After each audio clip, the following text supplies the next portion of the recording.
My name's Annie Boensch. I'm one of the city council members, and we are here with our financial team and Mr. John Macchia from the Municipal League. And we're going to be discussing the ARPA funds that we are getting here in Saginaw. We're getting 52 million. And Mr. Macchia has an opening statement, I understand, that he's going to give, so I will turn it over to him. Hey, thank you very much, and thank you to the City of Saginaw for allowing me to be here today. My name is John Macchia with the Michigan Municipal League. As part of my background, I handle some of our lobbying duties at the league. Primarily, I specialize in transportation and infrastructure, common tech, and energy and environment. But most recently, I've spent a good majority of my time working on the American Rescue Plan. And for the league, it is not something that has just been in the near term. We have consistently worked on previous stimulus packages, even when local aid was not included, advocating for and pushing for the inclusion of those funds to our municipalities. We have seen across the state, and I'm sure you have seen within the city, the devastating impacts of COVID. As a result of that, we know very directly how communities are impacted, but also at the same time, the great benefit they can deliver to their residents. So in our efforts and in our advocacy, we pushed hard to include for flexible funding to every single municipality, not just in the state of Michigan, but across the country. And I'm happy to say that we believe we delivered. And in that, for the first time anybody really can remember, the U.S. government is sending financial aid to 19,000 individual communities across the country. Most cases, communities, although Saginaw does, because of their allocation as an entitlement community, does get direct allocation from the feds, but most communities do not. So this really represents what we believe is a unique opportunity, a transformational opportunity, a generational opportunity for us to be intentional about the spending that we get, intentional about our thought process. And what we are advocating for now that we've actually secured the funds is to take a deep breath, sit back and relax, and remember that we're very early in this process. We're explaining this to all of our members. And now, while Saginaw, being an entitlement community, will get those funds direct from the federal government, we have 1,724 other local units of government in the state of Michigan that are waiting for their appropriation from the state treasury, right? So they got their money directly from the feds. The state then has to allocate that out because the feds do not have the capacity in which to do that. But our messaging is consistent, whether you're a community the size of Saginaw or one as small as Ironwood in the western UP. And that, again, is to take your time, slow down, take a breath, and be intentional about this, right? And you've heard me say the word spending a couple of times, and I said that intentionally to begin with, and I hope that you won't hear me say it again, because this really is less about spending and more about investment, right? And if we think about it in that vein, it's going to allow us the ability and the capacity in which to truly make that generational change, which I had mentioned earlier. In doing so, right, there are a number of things that we need to consider. First is, what are allowable expenses? And I know we'll get more into that in a minute. And in that line of questioning, though, we also have to recognize that the feds have not finalized their guidance on this. While they have initial guidance out, there is still much yet to be determined. And because of that, another reason to be patient, right? The things that we can spend it on, we do believe are relatively robust, even if they do have to have direct ties to COVID, with the exception being the infrastructure components of this. But at the same time, this money does not have to be spent tomorrow, and we shouldn't have tried to spend it yesterday.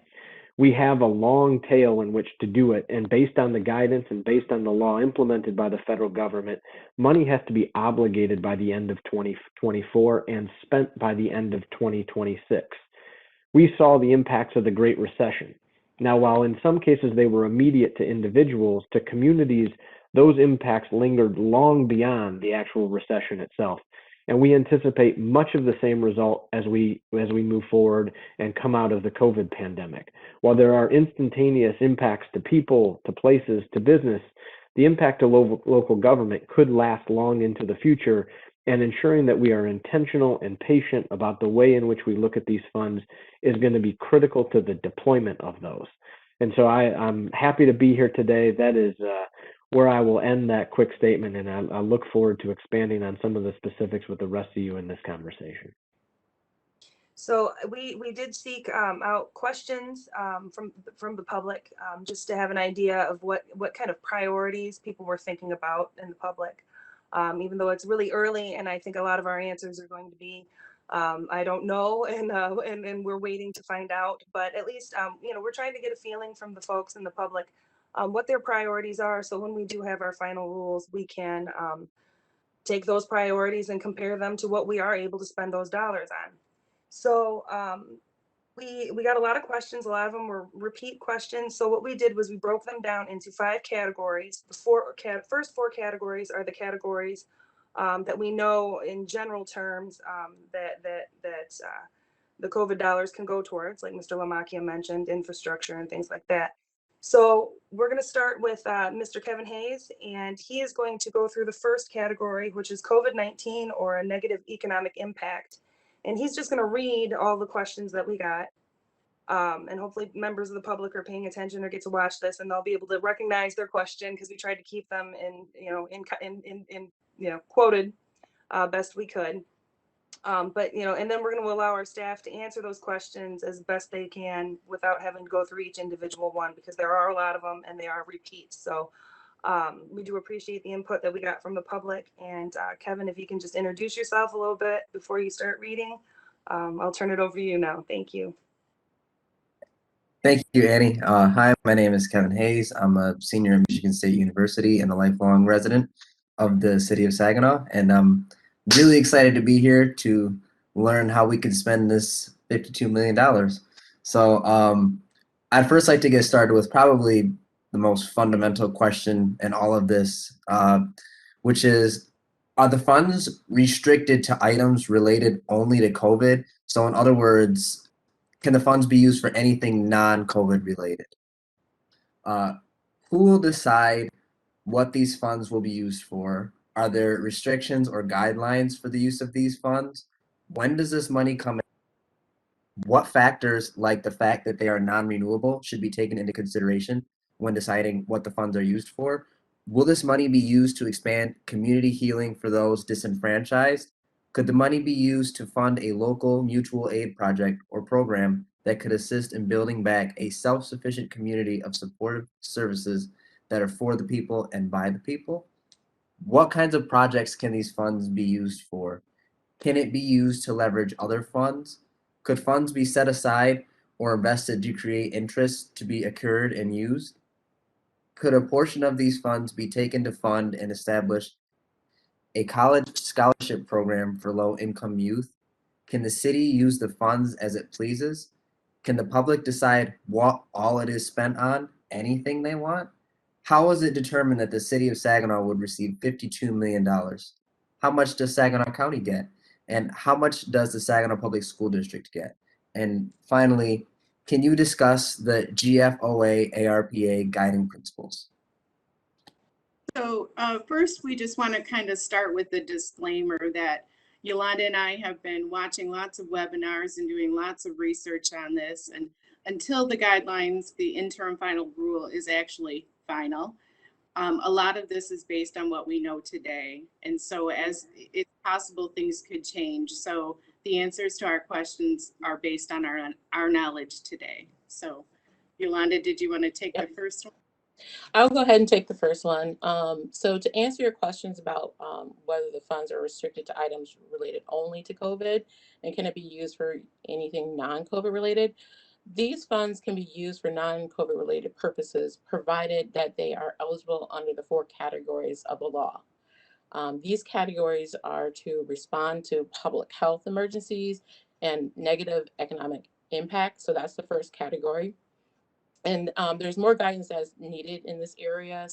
But it appears to include assistance to households, businesses, and industries such as travel, tourism, and hospitality, and that were impacted by COVID.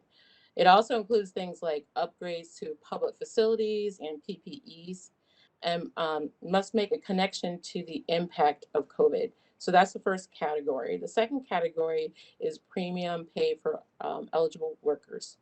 Third category is loss of revenues due to COVID, and that's for government services. There's a formula that was used to calculate the revenue loss from ARPA, and that was provided for government services. More guidance is needed in this area.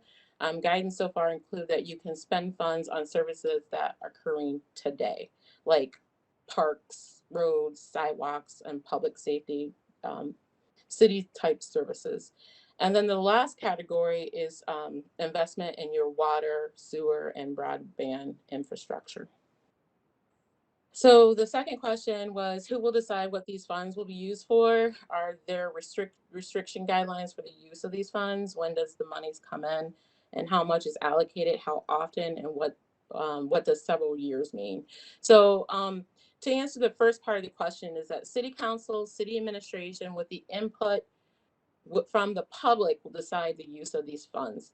There are significant restriction and guidelines that detail the use of these funds, and even within the eligible categories, there's restrictions. The funds will be distributed in 2 allocations, wherein the first allocation was received on June 14th, and the second allocation will be received 12 months later, so on June of 22. The grant period for this type of grant is from March 11th of 2021 through December 31st of 2024. And there are restrictions for use of these funds, like I said, and we are awaiting the final guidelines to provide us all the restrictions. And we plan to make this a topic of discussion for our annual strategic planning sessions in the fall. Like the fact that they are non-renewable should be taken into consideration, and when the monies be used to expand community healing for those disenfranchised? Can the money be used to fund a local mutual aid project or program that can assist in building back a self-sufficient community of supportive services that are for the people, by the people? Again, one of the purposes of these funds is to address the negative economic impact caused by the public health emergency. These funds are meant to provide assistance to households, provide assistance to small businesses and nonprofits, and to build a stronger community through the investment in housing in neighborhoods. So these are non-renewable funds. So this is a one-time revenue source and must be encumbered by December 31st of 2024. And appropriation of these funds past that date are ineligible. So we have to have those funds obligated at December 31st of 2024. Lori, did you want to add anything to that? Yeah, Anyone else want to Yolanda. add anything to it? Yeah, if I may, Yolanda, I think, one, your disclaimer was right on, right, in terms of the interim final rule, and really waiting on final guidance is going to determine a lot. The other thing is your point about one-time funding. And I just want to make sure everybody understands that while the City of Saginaw is getting $52 million, that money does not all come in at one time either, though. The way in which the federal government set this up is the money actually comes in 2 equal tranches. So you will get your first appropriation in terms of half of that $52 million, right now, and then approximately 12 months from now, you will get the remaining half of that money. And so as we think about the way in which we spend these dollars, you also not have them all to spend right away on day one. It doesn't mean you can't think about future spending down the line, but just know that those dollars do come in 2 tranches. Yes. So the next question was, what kind of projects can these funds be used for? And based on the interim final rules, the city will be able to utilize these funds for projects in the 4 categories that have already been mentioned to respond to COVID-19 and or the negative economic impact. Premium pay for eligible workers such as public health and public safety, to compensate for the loss of revenues due to the pandemic, and to invest in water, sewer, and broadband infrastructure. However, this is yet to be determined as the city has not received the final rules on these funds. And again, that won't happen until after July 17th. The next question was, can it be used to leverage other funds? These funds can only be used to leverage state, local, and private fund donations. These funds cannot be utilized to leverage other federal grant funds. Yeah. So Yolanda, if I can expand on this a little bit, because I think this is one of maybe the most important things that we will talk about today, and the idea of leveraging funds. We have to remember that this overall package was $1.9 trillion. Okay. The state and local aid piece was 350 billion. And within that, the state of Michigan collectively between state government and local government is getting about $11 billion. Those are significant resources. The state of Michigan has yet to decide how they will spend their funds. I know there was another question that was asked. The county is getting revenue out of this. There are other entities that are getting revenue out of this. And so it's really important not to take a siloed approach to this investment. And another reason to be patient as we think about this and be intentional about the investment is because the state could very well set up programs that you as the city of Saginaw could leverage and actually amplify the resources that you have available today. So you might be able to turn that $52 million into a $100 million impact, or a $150 million impact, or a $250 million impact, depending on the types of programs that could be created or funds that could be drawn down upon based on the guidance within the rules. So it's not just, you know, the individual municipalities that have revenue to spend, the counties do, the states do, and then there's also other revenue sources going to small business, right? Going to education.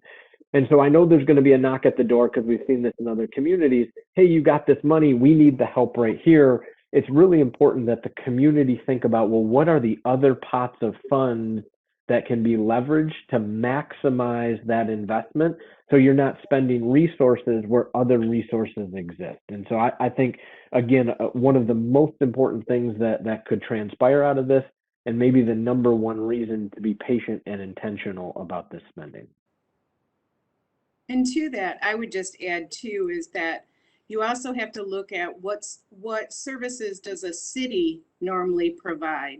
So the public has expectations or wants that maybe a local unit of government isn't the best fit for that program or service. And so it's really coming back to how does the city provide additional service or aid to the citizens, the kind of aid and service that we provide today, and enhance that with these funds.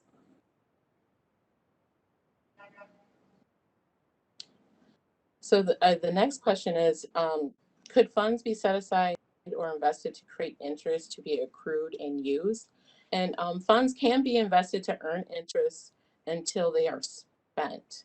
And that's I guess that's the key word, that it has to be obligated or used.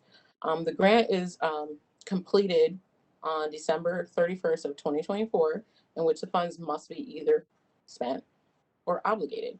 And we are working with our banking partners right now to seek the best investment of these funds. Interest can be accrued.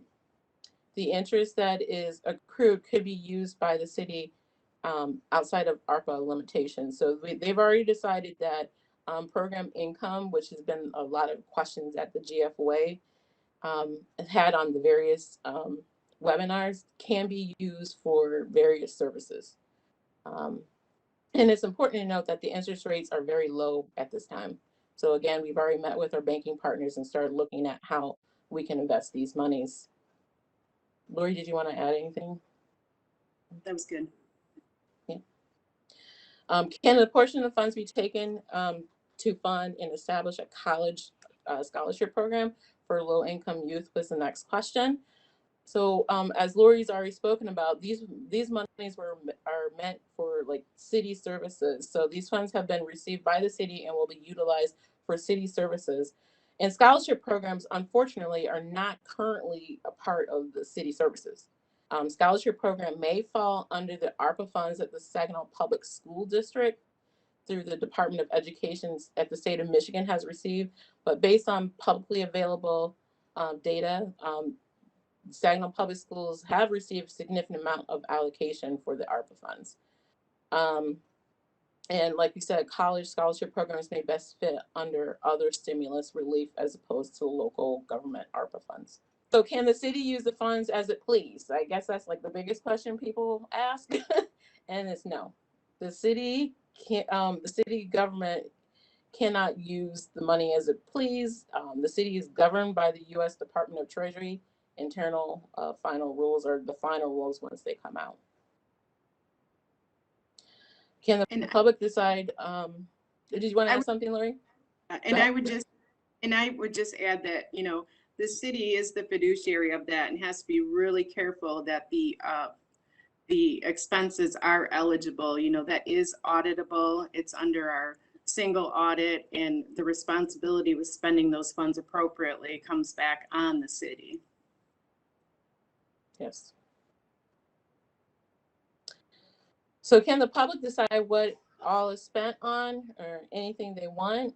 And the answer to that is the public can provide their input to the use of these funds. And it's highly encouraged through the state of Michigan that we have public participation. However, these suggestions must be in alignment with the U.S. Department of Treasury interim final rules.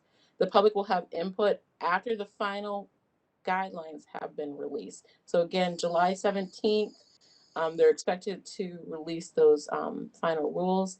I was on a webinar today. They talked about it coming out after that point. And there are numerous reporting requirements to ensure that funds are spent in eligible items. Lori just mentioned that these dollars will be on our single audit.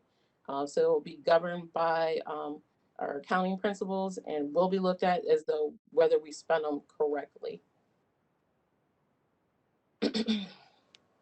So how was it determined that the city of Saginaw would receive the $52 million, and how does the Saginaw County get, how much did Saginaw County get, and how much did the school district get? So the city of Saginaw is an entitlement community. So again, they based their allocation on the CDBG. They looked at the way that HUD allocates the dollars for community development block grant, meaning the city receives funding based on qualified census tracts that reflect economic hardships. Unemployment levels, demographics, the property taxes, and poverty level was considered. The federal government determined that the allocation of these funds was based on the formula that they took in consideration for those economic conditions of the area prior to and during the pandemic. So based on, and just to shift it a little bit to talk about how much the county gets and how much the school district gets, based on publicly available data, they're projected to get a significant amount of money. Right now, our projections are the publicly available data shows that county is about to receive $37 million. And the Saginaw Public School District is projected to receive roughly $41 million of ARPA dollars. Yeah, Yolanda, if I may, I always think this is an interesting topic because, you know, the federal government, state government, local government all works drastically different. And as I had mentioned before, the federal government is not used to distributing funds to 19,000 local units of government. And so in their effort to work through this, the first thing they had to determine was, well, what's the scope of the problem we're trying to solve? And that's how we got to the $350 billion number overall. And then they said, well, how do we distribute that? And there were a couple of things that they had in place already. And you mentioned the entitlement community aspect. And that was a good way in which to separate those that we know likely were maybe hit hardest by the pandemic, just simply because of their demographics. And so that was one component that played into it, and those are easily identifiable. It's all the other communities then that are much more difficult, which has a separate pot of funds and then is distributed per capita. So these funds are not distributed the same across the board, but it was it was attempted by the Fed to do it in the most equitable way possible throughout that negotiation. And so we were involved in that very directly. So I understand how sort of that sausage gets made as it relates to those aspects. But it was not an easy discussion because everything from do we go pure population, what factors do we build into it, how does it work?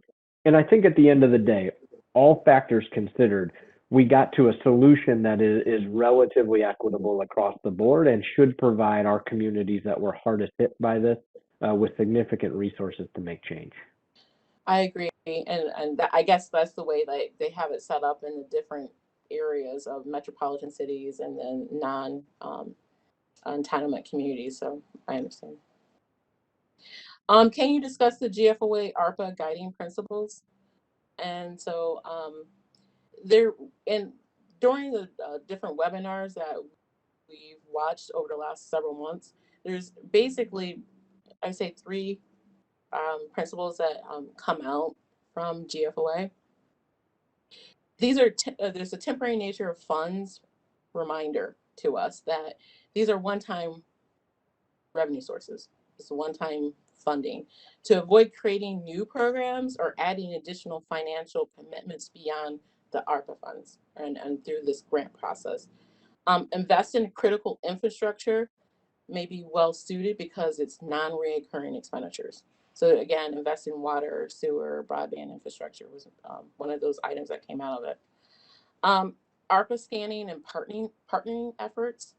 So we should be aware that there is a lot of stimulus funds out there and programs may be well suited under other agencies or regional collaboration. So the city received a lot of CARES Act money through our Community Development Block Grant. There's a lot of dollars. We received FEMA dollars for personnel. So just understand and know that there's a lot of money that's in the system currently and that you could use in multiple different ways. And then take time and be careful. Consider the use of the funds before we commit the funds. To take our time and understand the rules and the guidelines so that the funds can be spent appropriately. Because again, these are transformational monies. Okay, I think that was the last question under that section. And I do, before we go on to the next section, I do want to say that the last question was my question because I referred to the GFOA, which is the Government Finance Officers Association. I wanted to include that in there because it's excellent advice, and it's nice to hear from yet another governing body or another body that this is a consistent advice across the board from multiple different organizations, not just what Yolanda and Lori are telling us to do. But the other reason why I want to bring that up too, real quick, because we just recently, 2 days ago, received the notification, well, at least we did, the press release went out, that our staff has once again earned the Certificate of Achievement for Excellence in Financial Reporting. And this is something that came from the GFOA. And this is something that our financial team has consistently earned over and over again. So when it comes to the interpretation of these instructions and the interpretation of these rules as they stand, we have some of the brightest and most capable people who consistently demonstrate that with our budget every year, weighing in on this and helping guide us with these important decisions. So I just wanted to put that out there because they deserve a ton of credit for what they do for the community. The citizens see one side of things, and that's maybe that our services aren't what they once were, but we get to see the other side of things, and that's we get to see how hard our staff works to do the absolute best with what they can. And so when I hear that we're getting $52 million and we're being cautioned on how to spend it, I trust that.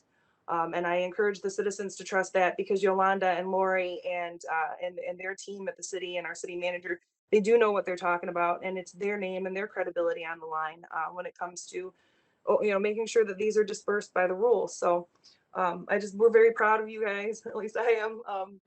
And I just want to congratulate you guys on the job that you do there. And I thought that was worth mentioning before we moved on, so the public understands the relevance of that organization, and also that our staff is an award-winning staff. But I will turn this over to Ms. Cecilia Olvera, and she can introduce herself and just go ahead and start with the next section and read the couple questions, and we'll turn it back over to our staff. Thanks, and hello, Annie. Moore. Thanks, Annie, and hello, Mayor Moore. My name is Cecilia Olvera.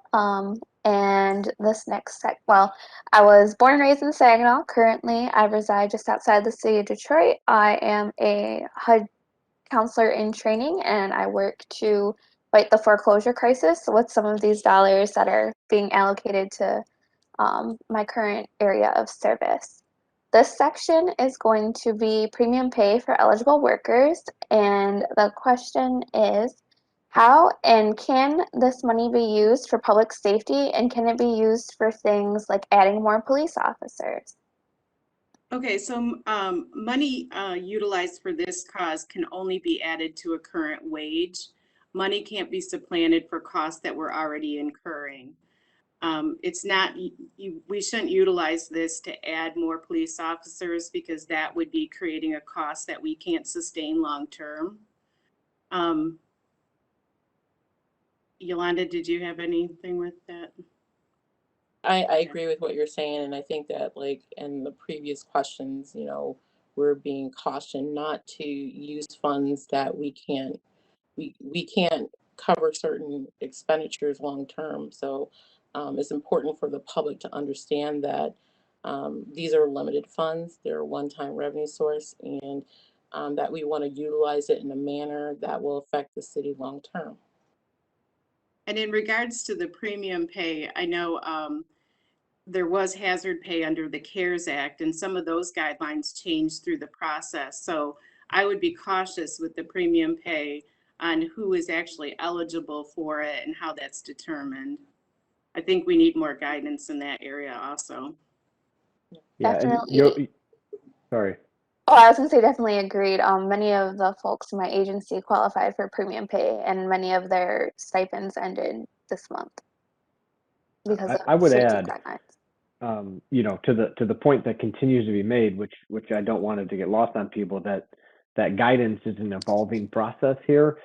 Just yesterday and today, additional frequently asked questions were provided by U.S. Treasury, some of which deal directly with public safety and how that can be utilized. And so I'm not 100% versed on those right now, so I'm not gonna elaborate. But I do want people to understand that this is a day-by-day process right now, not a finalized process by any means. So those questions that we're getting on public safety or other areas, we might have one answer today and a different answer tomorrow, and that's exactly what's happening on this particular topic right now.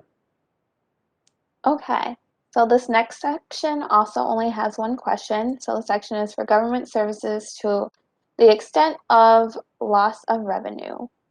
Will you be giving tax rebates to business and homeowners for all the services suspended during the lockdowns that the city already received CARES funding for in order to avoid double dipping on the part of the city? Actually, city services were fully engaged during the lockdown. So this question's a little bit confusing about double dipping, but in order to comply with health orders and to keep the public and employees safe, we did modify some of the ways that we delivered our service, but for the most part, city services carried on. So no, we don't see any tax rebates or refunds to people. And then I will read all the questions for the next section, which is investments in water, sewer, and broadband infrastructure. Roads, parks, and the Riverwalk need improvements. Is any of this money allowed to be allocated to these projects? Can this money be used to upgrade the water system and fix the roads? Driving on Mackinac and Thurman, just to name 2 streets out of the hundreds, is like playing Frogger trying to avoid all the potholes. Can this money be used to upgrade the water system and fix the roads? Driving on oh wait, that was the same one. That was copied in there twice. My bad. Well, my question is, are we getting the roads fixed and potholes fixed? Can it be used to update our current parks or to use or build new ones? Can we use it to develop brownfields? So to answer the first question about road, parks, and Riverwalk need improvement, and isn't money to be allocated for these funds. The funds allocated in this category is specifically earmarked for the investment in water sewer, and broadband infrastructure. However, the thought is, and still yet to be confirmed, is that the loss of revenues by way of revenue reimbursement could cover improvements to roads, parks, and Riverwalk. Can the monies be used to upgrade the water system and fix roads? I'm not going to read the whole question, but the interim final rules outline that these funds can be used to invest in water, sewer infrastructure. And again, as I just previously mentioned, that the loss of revenue category may be able to cover the improvement to roads. But also know that today that they're speaking, they talked about the infrastructure bill that's currently supposed to move forward at the Congress or federal level. So that could be another source of revenues to deal with the road issues. Yeah, Yolanda, that was breaking news as we were just about starting this, where they've looks like they've agreed in principle at the federal level to about a $1.2 trillion infrastructure plan. Doesn't mean it's passed by any means. There's a long ways to go at the federal level to get there, but they are very serious about that conversation, which might provide additional funding to the city of Saginaw or others to deal with road infrastructure. As I had mentioned, my background is a lot on the road and water and sewer side. And this is a really interesting topic because there's nuances to it, like there is with any complicated, multifaceted systems.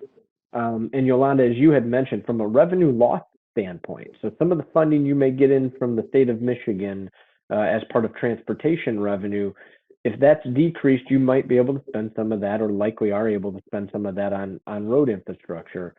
Same if you're doing water and sewer infrastructure. If you need to tear up the road, you can utilize those funds to replace the road within the scope of that project, but not necessarily to expand beyond that project. I think the other important thing to mention here is, because we often look at this through the lens of COVID and the pandemic, the direct tie to COVID-related loss or impact does not apply to water and sewer in this case. We recognize that is an ongoing service that communities provide. Clearly, in a pandemic, we need to have clean, safe drinking water. So there's the indirect connection to it, but it's not as if it has to have a direct connection to the impact of COVID. And one of the few areas within this that doesn't have to draw that straight line connection. So the next question is, can it be used to update our current parks or used to build a new one? I think as previously said, that through the revenue reimbursement, we could update the park system possibly, but these funds can be limited. So like, depending on how much it comes back in revenue reimbursement, I guess there's going to have to be some sort of priority set on the different projects that maybe want to be completed at the time. But we do know that funds are needed to update parks at this point. I think the one interesting question as I was looking through this was, can you use it to develop brownfields? There's no information that I've seen that's been discussed about brownfields. But I think it may be possible to provide funding indirectly through revenue reimbursements. Yeah, on those points, Yolanda, I think one of the things that we are seeing is economic development in a general sense. Could be a part of some of the way in which we think about investing these funds. So, even if it's not direct city funds that may be going to this, there might be, again, abilities to leverage other things, whether that's from the state or other entities, to get into this. And from the parks standpoint, what I would add to that, and this would be true for a few other components of the ARP dollars, is depending on if you are in a qualified census tract or not. If you are in a qualified census tract, you have a lot more flexibility to spend those funds to invest in things that would improve quality of life. So that could be things such as parks. It could very clearly be housing as part of that priority. The guidance and some of the discussion out of Washington, D.C. talked a lot about neighborhoods. And so there really is opportunity here in which to invest and improve the quality of life of residents across the board, which we think is important. So again, I think about it from a statewide perspective, and residents of many communities, that's one of our major focuses here is how do we actually, as we've coined it, build community wealth. And that's everything from what takes place in our neighborhoods to how we interact with the public to our ability to access arts and culture and recreation. And when I think about what the opportunity presented is, and when we think about what the idea of stimulus means, it's really to get into that. That's really, I think, where the Biden administration and Congress with trying to push these dollars is to actually make a difference in individual lives that have been impacted by this. And so I think there's lots of opportunity to see where we can do that, how to do that, and do that responsibly and within the guidelines. All right, great. Thank you very much for all of those wonderful answers. We're now down to the section that I titled General or Miscellaneous, because we had a handful of questions that didn't really fall under the categories. And I will, I guess, read some of them and allow folks to respond as they see fit. But I do want to say that I think some of the questions have been answered. So don't feel obligated to necessarily repeat yourselves if you don't feel the need. But the first question is, how will the city engage the community regarding the ARPA dollars going forward? I know we had mentioned the strategic planning session that's coming up in September. And we did just have our restrictions lifted here in Saginaw County. So I know our next meeting will be held in the public. So hopefully members of the community who are interested in weighing in can certainly join us at public comment and whatnot. And that's always an opportunity and open forum for them to come and make their voices heard at the meetings. And I'm looking forward to having those in person. But maybe Mayor Moore can weigh in. I don't know if the staff wants to Yolanda and Lori want to answer that one, but. I think Basically, what we have. Hi, everybody. I apologize for my tardiness. I was in another meeting trying to get back from Bay City. We are going to do the strategic plan. There may be some other opportunities where we do it before, but we did not move fast or quickly, only because the rules are changing every day. They're changing every day. For cities that did that, I mean, that's great, but we did not want to make promises or even let people's hopes get built up to where we would have to let them down. And so I'm encouraging everyone, when we do start our sessions, those who are really, really interested and concerned, please weigh in. Please make sure that you're there. We're going to make sure that we publicize it. I know I am. And as well as the other council members, as well as the staff. We're going to make sure that everybody knows. I want to just take a few minutes to thank John, who is always there for me when I need him. He is the expert. And that is why I asked him to work with Eddie in doing this, because he is an expert in all of this. He's right in the trenches in Lansing, and he knows what's going on. So as far as I know, Yolanda, Lori, last we heard, we know we're doing strategic planning. We know we're doing that. And I do think that if the ask comes in, we'll probably try to do 3 or 4 more sets, or at least 2 sets. And we just got to find somewhere big enough, because it sounds like it won't just be a small crowd. It sounds like it's going to be a big crowd. So we need to find a place big enough to put everybody in so we can answer questions. Thank you so much. Lori, did you have something you wanted to add to that? No, I'm good. Thank you. I was just going to mention strategic planning as being a great place to kick it off, but the mayor got that. The other thing I'll mention too is that there is a survey going around right now from the city, because we are in the process of updating our master plan. In addition to the fact that we have these ARPA dollars coming in, and we are very much interested to hear from what the consistent priorities are from the community. We need people to participate in that, because we need their input for that. And that input there is just another opportunity and tool in our toolbox when it comes to, looking at what those unified priorities are and what the consensus is around the priorities that the community has. So I would really encourage people to get on our social media, our website, contact any of us directly if you need that link or whatever, but please participate there because there are multiple ways that the city council, the city staff are able to glean input from the citizens, and we need you to participate in all of those forums and such. The next question is, and I think I'll answer it just because it's been answered, but is, will the animal shelter and the rescue groups get any help from this money? I am going to say that that is an excellent question to ask our county commissioners and our elected officials at the county level, because those are services that they provide at the county. And they are getting ARPA dollars, as we mentioned here before, about 41 million. Oh wait, no, school district's 41 million. They're 37 million. Correct myself, but they're getting about $37 million, and that's in addition to the millage that was just passed not too long ago. So I would direct that question to the county commission. This is another question I think we've already kind of answered, but what will it exactly be used for? Will it help the homeless, help the youth, help redevelop the whole city, and not just some of the city?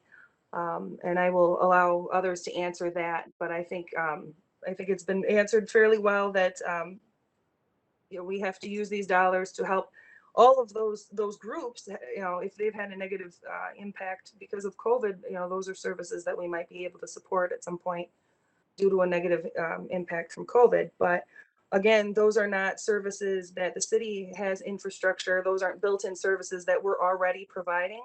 So those would be dollars that other agencies might be able to use. But I will turn that over to somebody else who'd like to add to that.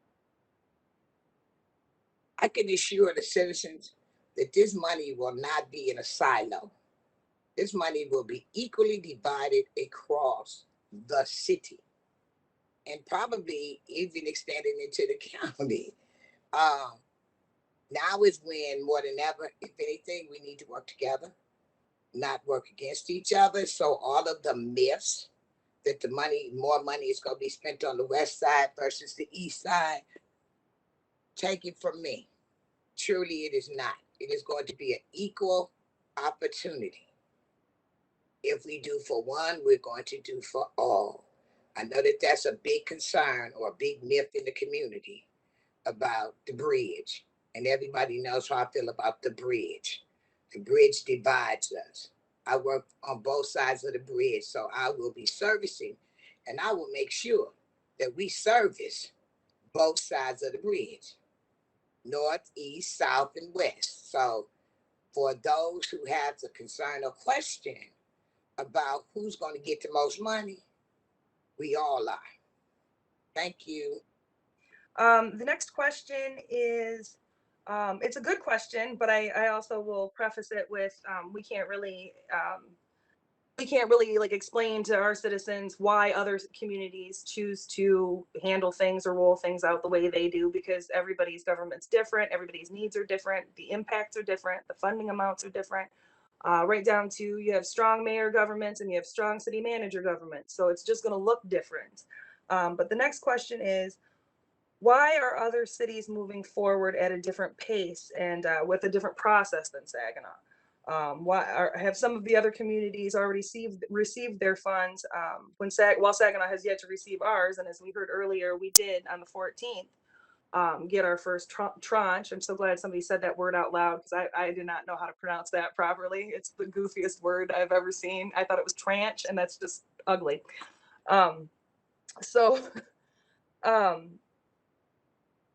Now, just since this question was submitted, that goes to show you that the information is rolling in. Just since that question was submitted, we've learned now that we did get our first disbursement. So I will turn that over to anybody else who'd like to add to that. But there's two factors here, and we've talked a little bit about it. There are two different types of communities that are receiving funds: entitlement communities and non-entitlement communities. Saginaw being an entitlement community, along with 49 other entitlement communities across the state, got their money direct from the Fed. Now, you may get it at different times because the community actually has to apply for those funds. The government, the federal government, has to recognize that application, make sure the application is correct, and then disperse those funds to you. And then they're also processing entitlement communities, not only from our state, but from across the country. So one, that could be the first reason why people are getting funds at a different rate, or why some communities may have not received those funds to date. When it comes to spending those dollars, depending on the community that you're in, some may be very aggressive, some may be more patient. Some may have had done some strategic planning just recently and may have some ways in which to spend those dollars. But I think by and large, most, if not just about every single one of those dollars is still sitting in the hands of municipal government right now, going through that intentional thought process that you're talking about right now. Very few communities are rushing these dollars out the door. Really, if any communities are rushing these dollars out the door. The non-entitlement communities in the state of Michigan, so the 1,724 that I had mentioned earlier, has not yet received a dime of that money. Okay, and that is because the state of Michigan just got their funds a couple of weeks ago, and they are in the process of setting up the policies and the procedures for those 1,724 local units of government to apply for it in a similar fashion that Saginaw applied to the federal government. We anticipate that they'll be able to start applying for those funds in early July and have them out the door sometime within the next 2 to 4 weeks after that. So this is a very fluid process as we sit here, and very few checks, quite frankly, have been cut to municipalities across the state, and even fewer checks have started to be sent out the door from those municipalities in forms of investment in particular things. Most are doing what you're doing right here, is having conversations, engaging their community leaders and community partners, and determining how best to invest those that's going to drive the maximum amount of impact, and also waiting on others to see what they're going to do, whether that be the county level or the state level. Thank you, John. Does anybody have anything else they'd like to add to that? Okay. All right, I'm going to move on to what I think is our last question. It's a little, I guess, political, so I will answer, but I certainly would love anybody else who wants to weigh in, may. This question was submitted anonymously, so I can only make, I can't make it, well, I assume I know who this came from, or I have a couple ideas, but anyway. The question is, why would the city issue a press release the day of a fantastic grassroots initiate to host a conversation about ARPA's funding, about how it's quote unquote too soon to know how the funds can be spent, and then 3 business days later launch its own pre-recorded closed to the public meeting where questions can be submitted in writing? I guess we'll know the answer when this question isn't read during the pre-recorded session. So whoever submitted it probably doesn't know me very well, because I'm completely comfortable answering any question that was submitted. We don't have anything to hide. I think we've all kind of heard from everyone here multiple times over and over again why the city would release a press release stating that we don't have enough information to go out and start conversations and create the appearance of making promises that we aren't 100% certain we'll be able to keep. I did have a dialogue with one of the grassroots organizers, and I did tell them about this conversation, and I invited them to share with us, because I would assume the intent of these community conversations would be to glean people's priorities from the community, and I asked them to please submit them any questions or priorities they had to us for the discussion.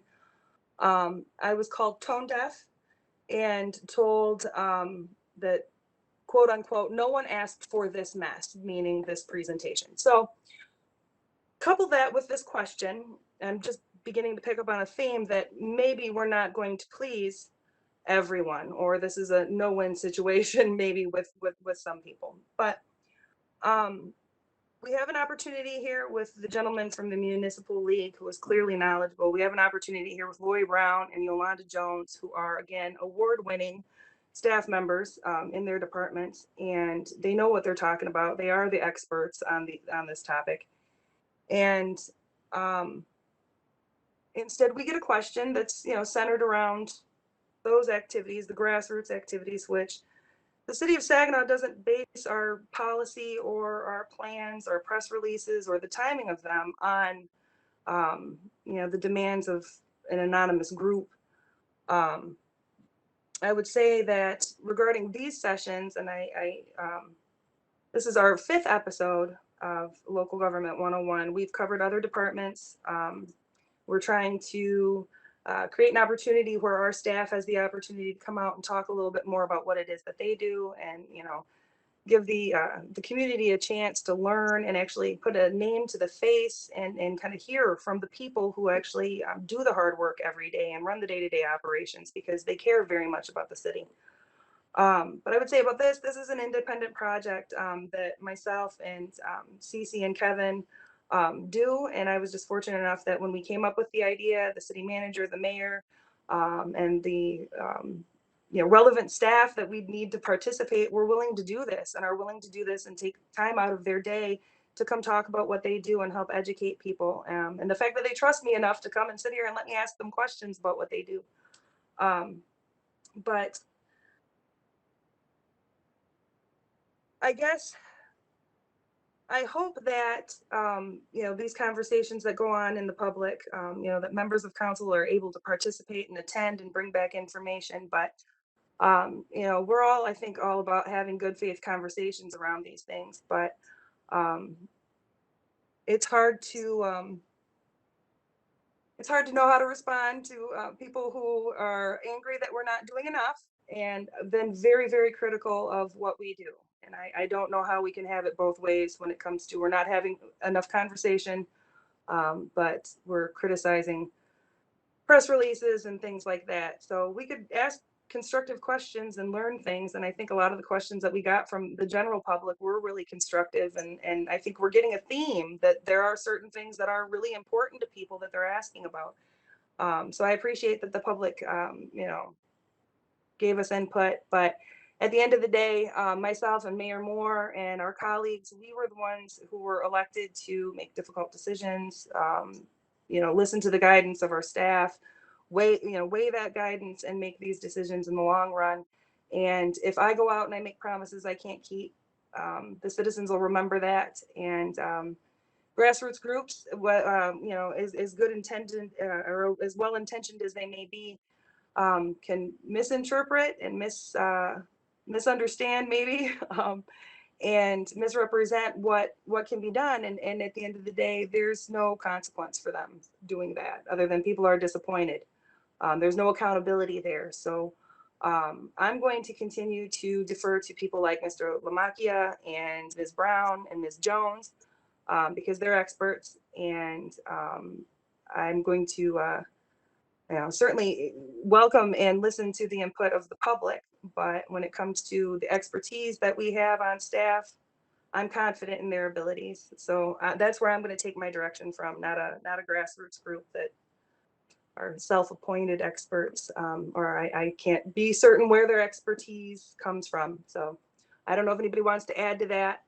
I'll add something to that, Annie, and then something that both you and Mayor Morris said is, this was an opportunity and a really, wonderful opportunity to get some expert insight on how these dollars could be spent. And it's unfortunate that it was used to kind of just for one group to make themselves feel better. And I would definitely encourage them to use opportunities such as this or public format to public forum. I'm sorry, to voice their concerns or any ideas or opportunities that do arise. And like Mayor Moore said, this is something we all have to work together on.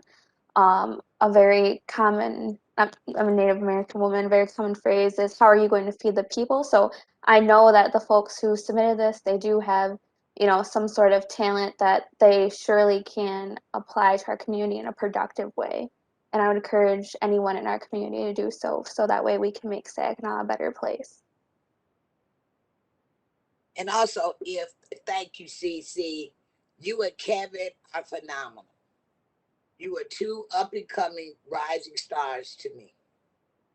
You really want to know what the real deal is. I encourage any citizen, if you got some questions or some concerns, don't talk about us, talk to us. Talk to us. The problem is you don't talk to me, you talk at me. If you talk, I talk back. So I'm encouraging all citizens, if you got any questions, please contact any of us, or you just talk to the experts. You can always call us. We can try to set up a meeting so that you can know exactly what's what. I suggested that Annie, Cece, and Kevin do this workshop because I was tired of people saying, y'all gonna spend all the money on the west side. No, no, no. No, no, no. I wanted people to hear. And it just so happened in between, we got the money. When everybody was hollering, we had the money. We had no money. We had no directions. And we still don't. If you've been listening to this program, we still don't. That's why I asked for Mr. Lamaki to come, because he works with this every day. He works with cities every day. Saginaw is not a new city to him. Probably new because I'm part of him now, but Saginaw is not new to him. I got to know and love the MML family when I was the president, and even before. It is my Bible. It is who I go to when I want to ask questions. So I just encourage any of the citizens who have a lot of questions, don't talk about it, be about it. Contact us. Talk to us. Don't talk at me, talk with me. Thank you, Memphis Annie. I just say, being that I've been on council as long as I've been, and that I've had the opportunity to get to know various members of our staff the way that I do, I can't say that I don't take it personally or get offended when people cast aspersions on their character and act like they're these nameless, faceless individuals who are just arbitrarily making decisions without a care or thought in their heart or mind for the citizens of Saginaw. And it even bothers me a little bit more that people are, or that anybody would be dismissive of Cece and Kevin and the hard work and the potential that they have, and the ability that they have to